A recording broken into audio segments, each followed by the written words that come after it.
వైద్యుడయ్యి MBBS, FRCS ఇవన్నీ చదివి ఒక క్లినిక్ పెట్టాడండి, ఒక హాస్పిటల్ పెట్టాడు. ఆ హాస్పిటల్లో పెట్టి హాస్పిటల్కి ఒక బోర్డు పెట్టి ఆ బోర్డు మీద ఇక్కడ ప్రతి రోగానికి మందు దొరుకుతుందని ఆయన ఆ బోర్డు మీద చెప్పాడండి. ఆ బోర్డు మీద చెప్తే ఒక్కొక్కరు వెళుతూ ఆ హాస్పిటల్లో ఏమేమి చికిత్సలు జరుగుతున్నాయో, ఏ రోగానికి మందు దొరుకుతుందని ప్రతి ఒక్కరు వెళ్ళి ఆ రోగాన్ని తగ్గించుకుని వచ్చి మరలా అనేక మందికి చెప్తూ ఉండేవారండి. అదేవిధంగా యేసుక్రీస్తు వారు ఈ లోకానికి పాపలను రక్షించడానికి ఎందుకు వచ్చారంటే, పాపం అనేది మనిషికి పట్టిన అతిపెద్ద రోగం అండి. ఆ రోగానికి మందు అనేది ఇంతవరకు ఏ ఒక్క మానవుడు కనిపెట్టలేదండి.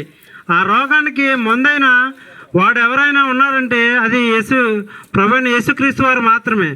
ఆయన ఈ లోకంలోనికి వచ్చి ఆయన కొన్ని డిగ్రీలు సంపాదించాడండి. అవేంటంటే పరిశుద్ధుడు, నిర్దోషి, నిష్కలంకుడు, పాపులలో చేరకుండా ప్రత్యేకంగా బ్రతికినవాడండి. ఆయన ఈ పాపం అనే రోగానికి మందు కనిపెట్టి ఆయన తన శిలువయాగం ద్వారా ఆ రోగానికి ఉన్న మరణాన్ని, ఆ రోగం వల్ల వచ్చే జీతం మరణం అని బైబిల్ గ్రంథం సెలవిస్తుంది కనుక ఆ రోగానికి ఉన్న ముళ్ళును విరిచి ఆయన 3వ దినాన మృత్యుంజయుడై తిరిగి లేచాడండి. ఆయన మన కొరకు మరణించాడండి. ఆయన శిలువయాగంలో ఆయన చిందించిన రక్తం మన భూమి మీద బ్రతుకుతున్న ప్రతి ఒక్క మానవాళి పాప పరిహారార్థ బలిగా ఆయన చిందించాడండి. ప్రతి ఒక్కరూ యేసుక్రీస్తు వారిని నమ్మాలండి. ఆయన మాత్రమే ఈ లోకంలో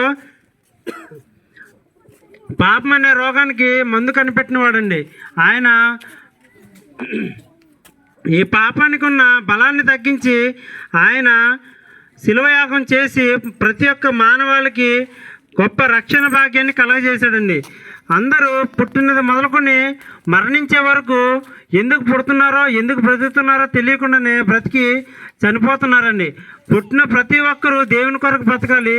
దేవుడు తనున్న లోకానికి తన పిల్లలను ఈ విధంగా ఈ మహాకాశాలలో ఉన్న పరలోకం నుంచి ఇక్కడికి పంపించాడండి. పంపించి ఈ భూమి మీద ఒక పరీక్ష అనేది పెట్టాడండి.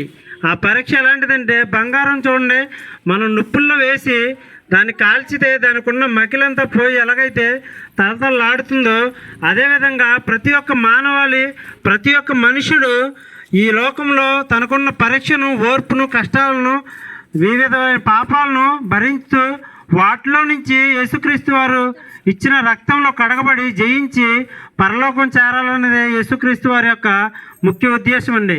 అందుగురించి ఆయన ఈ లోకానికి వచ్చాడు. పాపానికి మందైన ఆయన మరణించాడు కనుక, మరణించి 3వ దినమున తిరిగి లేచాడు కనుక ఆయనను నమ్ముకుంటే పరలోకం చేరతామని మా మాటలు తెలియజేస్తున్నామండి. పాపానికి పట్టిన అతి పెద్ద రోగం ఏంటంటే మరణం అండి.